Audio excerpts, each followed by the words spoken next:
أعوذ بالله من الشيطان الرجيم. بسم الله الرحمن الرحيم. الحمد لله الذي له ما في السماوات وما في الأرض وله الحمد في الآخرة وهو الحكيم الخبير. يعلم ما يلج في الأرض وما يخرج منها وما ينزل من السماء وما يعرج فيها وهو الرحيم الغفور. صدق الله العظيم. اللهم صل على محمد وعلى آل محمد كما صليت على إبراهيم وعلى آل إبراهيم إنك حميد مجيد. اللهم بارك على محمد وعلى آل محمد كما باركت على إبراهيم وعلى آل إبراهيم إنك حميد مجيد. 22ویں بارے کا 7واں رکوع سورہ سبا کا آغاز ہو رہا ہے۔ اس سورت کے دوسرے رکوع میں قوم سبا کا ذکر آئے گا۔ یہ وہی قوم سبا ہے جس کا ذکر 19ویں پارے میں سورہ نمل میں گزرا ہے۔ اس کی ملکہ بلقیس تھی جو پھر سلیمان علیہ السلام کے ہاتھ پر مسلمان ہوئی تھی۔ اس قوم نے ناشکری کی اللہ کی نعمتوں کی، اس ناشکری کی وجہ سے ان پر پھر اللہ کا عذاب آیا، اور اسی وجہ سے اس سورت کو سورہ سبا بھی کہتے ہیں۔ الحمد للہ الذی لہ ما فی السماوات وما فی الارض۔ تمام تعریفیں اللہ کی ہیں، اور اللہ بھی وہ کہ زمین و آسمان کی ساری مخلوقات کا مالک ہے۔ تمام تعریف کا مطلب یہ ہے کہ دنیا میں جو بھی تعریف ہو رہی ہے وہ بظاہر ہو سکتا ہے ہم کسی اور کی تعریف کر رہے ہوں، لیکن حقیقت میں وہ تعریف اللہ کی ہے۔ کیونکہ کوئی چیز ہمیں اچھی لگتی ہے، ہم کہتے ہیں واہ کیا زبردست چیز ہے، تو اس چیز کو بنانے والا کون ہے؟ تو اللہ ہے۔ تو اس لیے تعریف اللہ کی ہو رہی ہے۔ کسی کی آواز کی تعریف کرتے ہیں تو آواز بھی اللہ نے دی ہے، کسی کے جسم کی خوبصورتی کی تعریف کرتے ہیں تو وہ جسم بھی اللہ نے بنایا ہے۔ تو اس لیے کائنات کی ہر چیز میں جو بھی تعریف ہو رہی وہ سب اللہ کی تعریف ہے۔ وَلَهُ الْحَمْدُ فِي الْآخِرَةِ۔ آخرت میں بھی اللہ کی تعریف ہوگی، قیامت کے دن بھی، قیامت کے بعد بھی، جب لوگ جنت میں جائیں گے تو اللہ کی حمد و ثنا کریں گے، اللہ کی تعریف کریں گے۔ الحمد للہ الذی صدقنا وعدا۔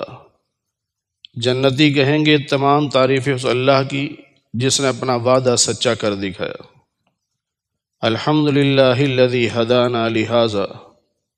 جنتی کہیں گے تمام تعریفیں اس اللہ کی جس نے ہمیں جنت میں پہنچا دیا۔ الحمد للہ الذی اذهب عنا الحزن۔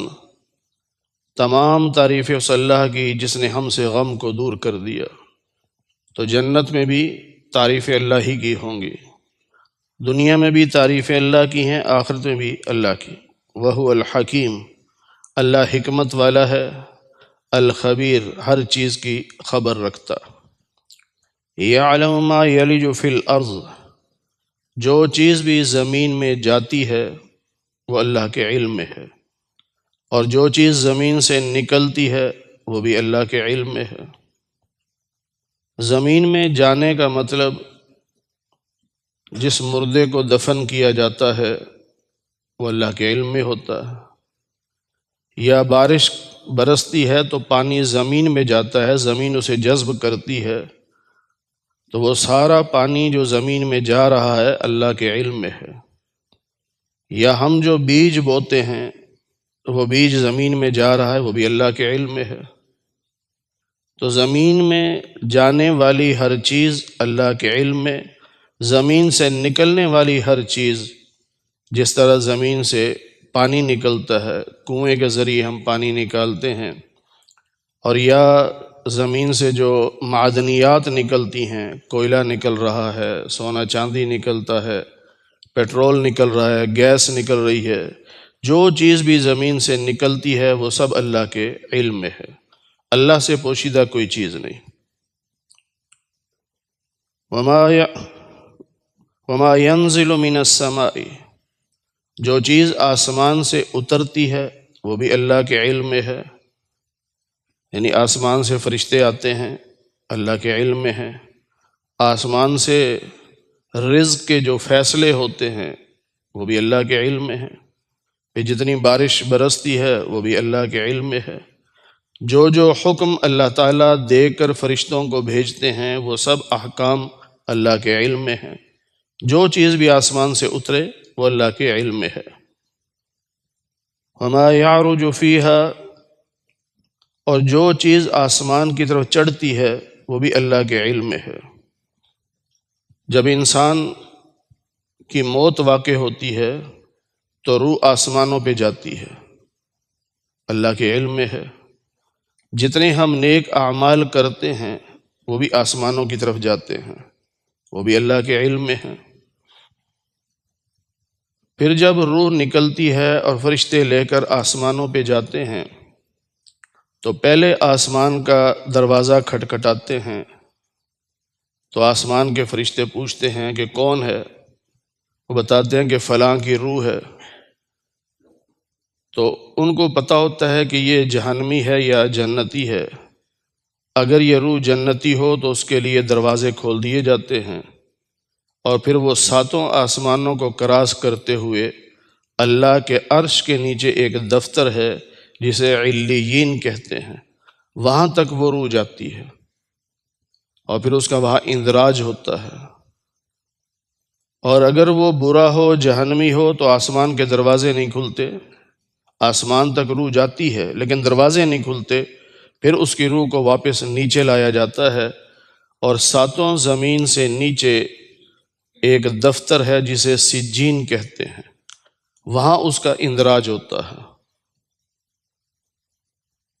اندراج کے بعد وہ روح پھر واپس آ جاتی ہے قبر میں، جب دفنایا جاتا ہے تو روح واپس آتی ہے، پھر وہ جو میت ہے جسے دفنایا گیا پھر وہ اس روح کے تعلق سے زندہ ہوتا ہے، اور پھر منکر نکیر آتے ہیں، اس سے سوال جواب کرتے ہیں۔ یہ ساری تفصیل احادیث میں موجود ہے۔ وَهُوَ الرَّحِيمُ الْغَفُورُ، اللہ تعالیٰ بہت مہربان ہے، اور اس کی مہربانی کی ایک صفت یہ بھی ہے کہ وہ گناہ گاروں کو معاف بھی کرتا ہے۔ مہربان ہے تو معاف کرتا ہے نا، جو مہربان نہ ہو وہ معاف نہیں کیا کرتا۔ اللہ مہربان ہے، اللہ معاف بھی کرتا۔ وقال الذین کفروا لا تأتینا الساعہ، کافر یہ کہتے ہیں کہ قیامت نہیں آئے گی، کوئی قیامت نہیں ہے، بس یہی زندگی ہے، مر گئے ختم ہو گئے، اس کے بعد کچھ بھی نہیں ہے، یہ کافر کہتے ہیں۔ اور آج کل بھی کچھ لوگ بظاہر مسلمان ہیں لیکن یہی کہنا شروع ہو گئے ہیں کہ بس حالات کے مطابق موت آ جاتی ہے، اللہ کے حکم سے نہیں آتی۔ کہتے بس حالات ہیں، کوئی بیمار ہو گیا، کوئی ایکسیڈنٹ ہو گیا، مر گیا، بس ختم، آگے کچھ بھی نہیں ہے، وہ یہ کہتے ہیں۔ اور بعض لوگ ایسے ہیں وہ یہ کہتے ہیں کہ جنت جہنم یہ کوئی چیز نہیں ہے۔ پھر اس کی اگر ان سے کہا جائے کہ بھی قرآن مجید میں جہنم کا ذکر ہے، جنت کا ذکر ہے، تو کہتے ہیں نہیں، جنت سے مراد دنیا کے حالات جس کے اچھے ہیں بس وہ اس کی جنت ہے، اور جس کے دنیا میں حالات خراب ہیں بس وہ اس کی جہنم ہے۔ یہ غلط تعویل کرتے ہیں، اور ایسی تعویل کرنے سے انسان کافر ہو جاتا ہے۔ جنت و جہنم باقاعدہ مخلوق ہے، اللہ نے پیدا کی ہے، اس کا انکار کفر ہے۔ اور مرنے کے بعد پھر قیامت کے دن دوبارہ اٹھائے جانا یہ برحق ہے۔ جو اس کا انکار کرتا ہے کہ دوبارہ نہیں اٹھائے جائیں گے تو یہ کافر ہو جاتا ہے۔ 1.25 لاکھ انبیاء جو دنیا میں تشریف لائے، سب کی جو مشترکہ دعوت تھی، 3 عقیدے مشترکہ تھے: توحید، رسالت اور آخرت۔ سب نے دعوت دی ہے، اللہ ایک ہے اور ہم اللہ کے رسول ہیں، نبیوں نے بتایا، اور مرنے کے بعد دوبارہ زندہ ہوں گے، حساب کتاب ہوگا، پھر جنت ہے یا جہنم ہے۔ تو کافر کہتے ہیں قیامت کوئی نہیں آئے گی۔ اللہ نے نبی علیہ السلام سے فرمایا کہ آپ ان سے کہیے بلا، کیوں نہیں؟ یعنی ایسا نہیں ہو سکتا قیامت نہ آئے، بلکہ وَرَبِّی، میرے رب کی قسم۔ اور رب بھی کون؟ عالم الغیب، جو ہر پوشیدہ کو جاننے والا ہے، اس رب کی قسم، لَتَأْتِيَنَّكُمْ، یہ قیامت ضرور آئے گی، تم سب پر آئے گی، سب نے زندہ ہونا ہے۔ لا يعزب عنه مثقال ذرة في السماوات ولا في الارض، زمین و آسمان کی کوئی چیز، چاہے وہ رائی کے دانے کے برابر ہو یا اس سے بڑی ہو یا اس سے چھوٹی ہو، وہ اللہ کے علم سے باہر نہیں ہے۔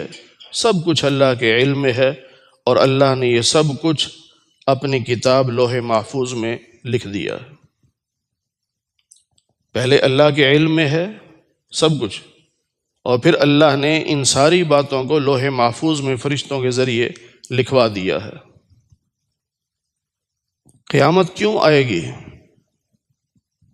اس کا جواب اس آیت میں اللہ دے رہے ہیں، لِيَجْزِيَ الَّذِينَ آمَنُوا وَعَمِلُوا الصَّالِحَاتِ، تاکہ دنیا میں ایمان والے جو تھے اور نیک عمل کرتے تھے، اللہ ان کو بدلہ دے۔ قیامت اللہ نے بدلے کے لیے بنائی ہے، یا یوں سمجھو رزلٹ کا اعلان ہوگا وہاں پر، رزلٹ کے لیے اللہ نے بنایا۔ سارا سال بچے پڑھتے ہیں، آخری دن پھر رزلٹ کا اعلان ہونا ہوتا ہے، تاکہ پتہ تو چلے کہ کون کامیاب ہے کون ناکام ہے، کس نے پڑھا ہے کس نے نہیں پڑھا۔ بالکل اسی طرح اللہ نے قیامت کا اعلان کیا ہے تاکہ ایمان والوں کو اللہ نیک بدلہ دے، اور بدلہ کیا ملے گا؟ اولئک لہم مغفرہ، اللہ کی طرف سے مغفرت کا اعلان ہوگا اور عزت والا رزق ملے گا۔ عزت والا رزق جنت کی نعمتیں، کہ دنیا میں بے شک رزق بہت زیادہ ہوگا، اربوں کھربوں پتی لوگ ہوں گے، لیکن عزت والا نہیں ہے، وہ کہیں نہ کہیں کسی کا محتاج ہے۔ جتنا بھی پیسے والا ہوگا کہیں نہ کہیں تو محتاج ہے نا کسی کا۔ اب آپ دیکھ لیں، یہ پیسے والے بھی جو ہوتے ہیں اپنے گھر کا گیٹ کھولنے کے لیے چوکیدار کے محتاج ہیں، اسے کھڑا کرتے ہیں تو نے گیٹ کھولنا ہے، پھر کوک رکھتے ہیں، اب وہ 2-4 منٹ کھانا لیٹ بھی کر سکتا ہے، اور نمک مرچ میں کمی بیشی بھی ہو سکتی ہے، کپڑے دھلوانے میں بھی محتاج ہیں، جوتا خریدنے جائیں گے تو جس نے جوتا بنایا اس کے محتاج تو ہے نا۔ دنیا میں تو ہر انسان کسی نہ کسی کا محتاج ہے، لیکن جنت میں جو رزق ہوگا وہاں کسی کی محتاجی نہیں ہوگی، وہ صحیح عزت اور پروٹوکول کے ساتھ رزق ہوگا۔ حدیث پاک میں ہے کہ جب کسی کا جی چاہے کہ میں نے فلاں پھل کھانا ہے، بس اس کے دل میں خواہش پیدا ہوئی، فوراً اس پھل کا درخت چل کے اس کے پاس آ جائے گا، اسے نہیں چلنا پڑے گا، اسے اٹھنا بھی نہیں پڑے گا، وہ شاخ اس کے سامنے آ جائے گی، وہیں بیٹھے بیٹھے پھل توڑے گا اور کھا لے گا۔ تو یہ عزت والا رزق جنت میں اللہ ایمان والوں کو دیں گے۔ والذین سعوا فی آیاتنا معاجزین، اور جو ہماری آیات ہمارے احکام میں بھاگے دوڑے پھرتے تھے ہمیں شکست دینے کے لیے، یعنی اللہ کا حکم آیا تو اس پر اعتراضات شروع کر دیے، وہی آئی اس کا انکار کر دیا کہ تو ہے ہی نہیں، ہم تو نہیں مانتے۔ اور مقصد کیا ہوتا تھا؟ کہ ہم غالب آ جائیں اور یہ دین مغلوب ہو جائے۔ تو اللہ کے دین کو شکست دینے کے لیے اللہ کی آیات کو شکست دینے کے لیے جو کوششیں کرتے تھے کافر، اولئک لہم عذاب من رجز علیم، ان کے لیے عذاب ہوگا اور عذاب بھی دردناک ہوگا۔ تو ان دو مقاصد کو سامنے رکھ کے اللہ فرماتے ہیں کہ ہم نے قیامت بنائی ہے تاکہ دنیا میں نیک کام کرنے والوں کو جنت دیں اور برے کام کرنے والوں کو جہنم کا عذاب دیں۔ وَيَرَى الَّذِينَ أُوتُوا الْعِلْمَ الَّذِي أُنزِلَ إِلَيْكَ مِن رَبِّكَ،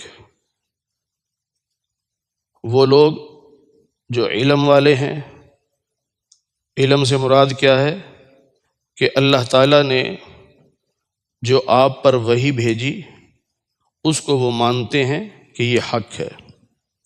جو قرآن و حدیث کو مانتا ہے کہ یہ حق ہے وہ علم والے ہیں۔ تو ایسے علم والے دیکھتے ہیں کہ وحی سچی ہے اور یہ وحی اس راستے کی رہنمائی کرتی ہے جو اللہ کا راستہ ہے، اور اللہ بھی وہ جو عزیز غالب ہے، حمید قابل تعریف ہے۔ ساری کائنات جس کی تعریف کرے اور جو سب پہ غالب ہو، اس اللہ کا جو راستہ ہے وہ راستہ یہ وحی بتاتی ہے، اور علم والے اس وحی کو سچ مانتے ہیں۔ وقال الذین کفروا، اب کافروں نے کہا، یعنی ایک دوسرے سے کہتے تھے، هل ندلکم علی رجل، ہم تمہیں ایک مرد کے بارے میں بتائیں، یعنی ایک عجیب مرد ہے، اس کی عجیب باتیں ہیں، تمہیں بتائیں۔ وہ کیا ہے کہ ینبئکم اذا مزقتم کل ممزق، کہ وہ یہ خبر دیتے ہیں کہ جب تم ریزہ ریزہ ہو جاؤ گے، کوئی چیز پھٹ جائے اور پھٹ کے وہ ریزہ ریزہ ہو جائے، تو انکم لفی خلق جدید، کہ جب تم پھٹ کر ریزہ ریزہ ہو جاؤ گے پھر تمہیں دوبارہ پیدا کیا جائے گا، دوبارہ زندہ کیا جائے گا۔ وہ شخص یہ باتیں کرتے ہیں، اور جو شخص یہ باتیں کرتا ہے آؤ ہم تمہیں بتاتے ہیں کہ وہ کون ہے۔ یعنی وہ تعجب کرتے تھے نا، کسی کو عجیب بات بتانی ہو تو ہم کہتے نہیں تجھے پتہ چلا آج بڑا واقعہ ہو گیا، بھی کیا ہو گیا، بندہ واقعہ بتاتا ہے، یا تمہیں پتہ ہے فلاں نے آج یہ بات کر دی، بڑی عجیب بات کی۔ تو اس طرح وہ کافر ایک دوسرے سے کہتے تھے کہ آؤ تمہیں بتاتے ہیں کہ ایک شخص ایسا ہے جو یہ دعویٰ کرتا ہے کہ مرنے کے بعد جب تم ریزہ ریزہ ہو جاؤ گے تمہیں دوبارہ زندہ کیا جائے گا۔ پھر کہتے ہیں کہ اس طرح کا دعویٰ کرنا ہماری سمجھ میں نہیں آتا، یہ کافر کہتے۔ پھر کہتے یا تو یہ اللہ پر جھوٹ بول رہے ہیں، افترا علی اللہ کذبا، کہ نبی پاک صلی اللہ علیہ وسلم جو یہ دعویٰ کر رہے ہیں کہ مرنے کے بعد تمہیں دوبارہ زندہ کیا جائے گا، یہ اللہ پر جھوٹ باندھ رہے ہیں۔ اور یا پھر ام بہ جنہ، کہ نبی پاک صلی اللہ علیہ وسلم پر جنات کا سایہ ہے جس کی وجہ سے بہکی بہکی باتیں کرتے ہیں۔ جس آدمی پہ جن آ جائیں اسے نہیں ہوش ہوتی نا کہ میں کیا کہہ رہا ہوں، اور ایسا ہوتا ہے، اللہ تعالیٰ کبھی کبھی دکھاتے بھی ہیں، بعض لوگوں پہ جن آ جاتے ہیں، اب وہ اسے نہیں ہوتا ہوش ہوتی کہ میں کیا کہہ رہا ہوں، کیا کر رہا ہوں۔ جب کوئی دم وغیرہ کرتے ہیں یا کوئی علاج ہوتا ہے اور وہ جن چلے جاتے ہیں تو پھر اسے کہو تم نے یہ کہا تھا، کہتا مجھے تو نہیں پتہ، میں تو اپنی ہوش میں ہی نہیں تھا۔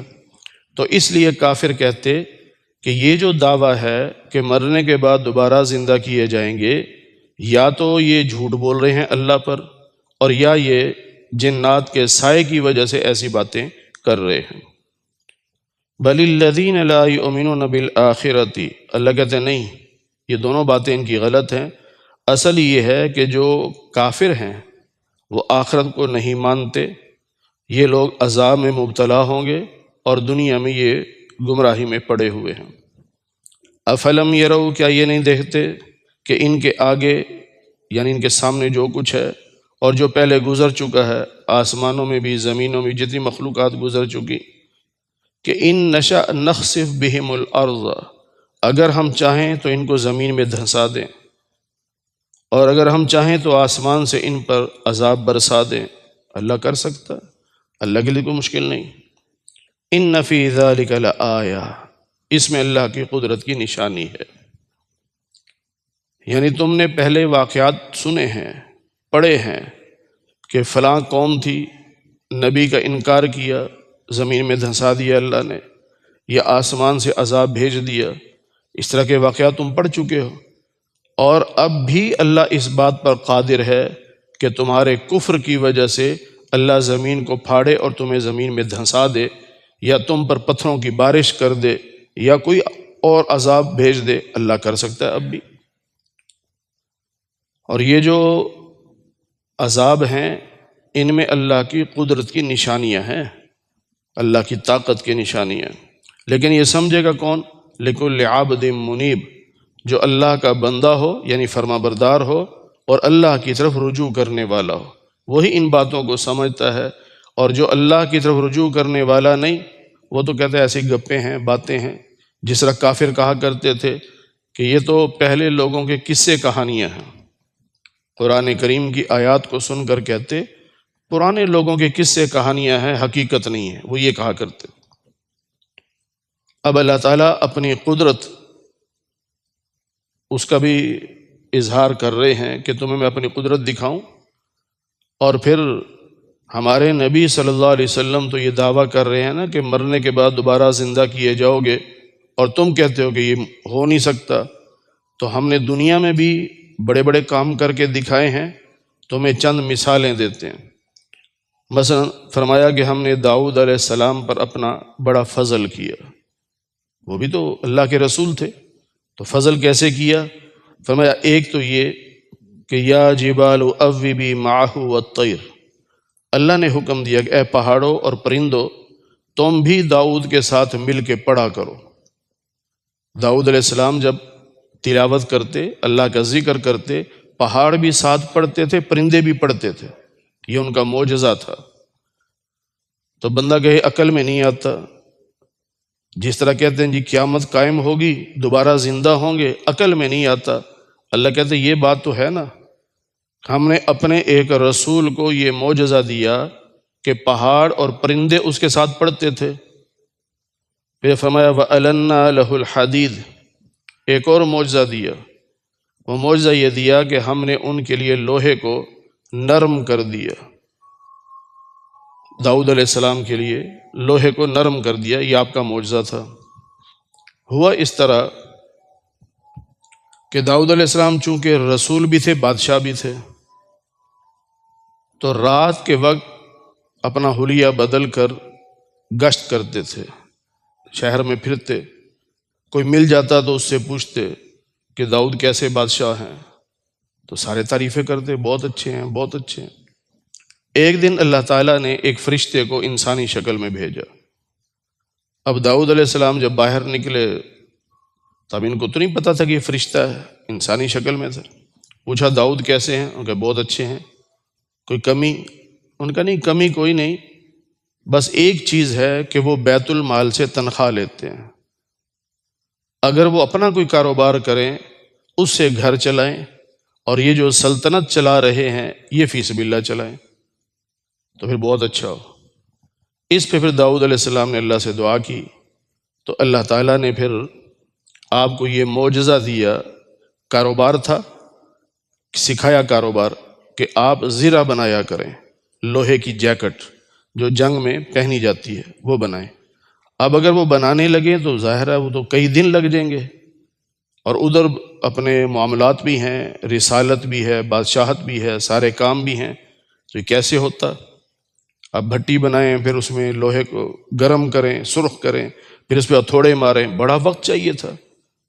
تو اللہ نے آپ کو یہ معجزہ دے دیا کہ وَأَلَنَّا لَهُ الْحَدِيدَ، آپ لوہا لیتے، اسے ہاتھ پہ رکھتے، وہ موم کی طرح نرم ہو جاتا، آپ جیسے چاہتے اس کو موڑ لیتے، ڈیزائننگ کر لیتے، اور اس کے بعد جب زمین پہ رکھتے پھر لوہا بن جاتا، تو بہت سارا وقت بچ جاتا تھا۔ تو یہ اللہ کہہ رہے ہیں کہ دیکھو ہم نے یہ معجزہ بھی تو دے دیا تھا اپنے بندے کو، وَأَلَنَّا لَهُ الْحَدِيدَ، ہم نے اس کے لیے لوہے کو نرم کر دیا، اور حکم کیا دیا؟ أَنِ اعْمَلْ سَابِغَاتٍ، آپ زرہیں بنائیں، وَقَدِّرْ فِي السَّرْدِ، اور جب بنائیں گے تو وہ ذرا اندازے کے مطابق، یعنی صحیح پیمائشوں کے مطابق بنانی ہے، خوبصورت لگے۔ علماء نے یہاں بڑی بحث کی ہے، لکھا ہے کہ اللہ تعالیٰ زرہ بنانے کا حکم دے رہے ہیں اور ساتھ اس کو خوبصورت بنانے کا بھی حکم دے رہے. تو اس سے معلوم ہوا کہ لباس پہنو، خوبصورت پہنو، عمدہ پہنو، اچھا لباس پہنو. اللہ اسے منع نہیں کرتا. اللہ منع صرف اس چیز سے کرتا ہے کہ تکبر نہ کرو، دوسروں کو حقیر نہ سمجھو. اللہ نے نعمتیں دی ہیں، انہیں استعمال کرو، لیکن دوسروں کو گھٹیا نہ سمجھو. وَعْمَلُوا صَالِحًا، نیک عمل کرو. انی بما تعملون بصیر، اور میں تمہارے اعمال کو دیکھ رہا ہوں. جو کچھ بھی تم کر رہے ہو اللہ فرماتے ہیں میری نظر میں ہے، میں دیکھ رہا ہوں. تو یہ اللہ تعالیٰ نے کافروں کو بتایا کہ دیکھو تم کہتے ہو کہ مرنے کے بعد کیسے زندہ ہوں گے، تو یہ اتنے بڑے بڑے کام تو دنیا میں رب نے اپنے بندوں کے ذریعے کروا دیے کہ دیکھنے میں دیکھیں نبی ہیں، داؤد علیہ السلام اللہ کے نبی ہیں، اور ان کے ساتھ پرندے بھی پڑھ رہے ہیں اور پہاڑ بھی پڑھ رہے ہیں، لوہا ان کے لیے نرم ہو رہا ہے. یہ تو تمہارے سامنے ہے. جو اللہ اپنے بندے کے ذریعے ایسے کام کروا سکتا ہے، کیا وہ اللہ خود تم سب کو دوبارہ زندہ نہیں کر سکتا؟ تو یہ اصل چیز سمجھانی تھی، اور بتا دیا کہ قیامت پکی بات ہے آئے گی، اور قیامت کا مقصد کیا ہے وہ بھی بتا دیا کہ نیک عمل والوں کو ہم جنت دیں اور برے لوگوں کو عذاب دیں.